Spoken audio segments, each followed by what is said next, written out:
σε ό,τι τρέλα μπορείτε να κάνω, είστε μαζί.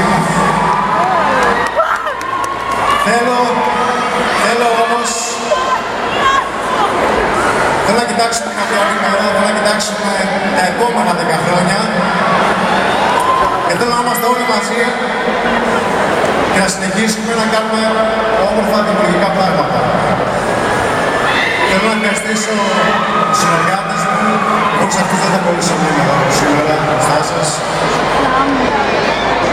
Την EMI, τη Μαργαρίτα Μάτς και την EMI, τον Κωνσταντίνο Καφίνη και την Κορπέσια,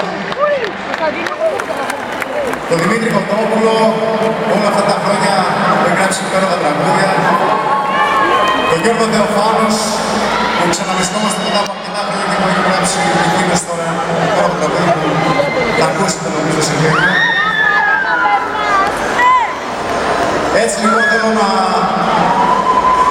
να συνεχίσουμε να είμαστε μαζί. Θέλω στο καλοκαίρι δεν θα σας τραγουδήσω όμως. Για όσους έρθετε να με δείτε θα σας λέω άλλα πράγματα. Ναι. Και θέλω να είστε μαζί μου εκεί σε όλα αυτά. Ευχαριστώ.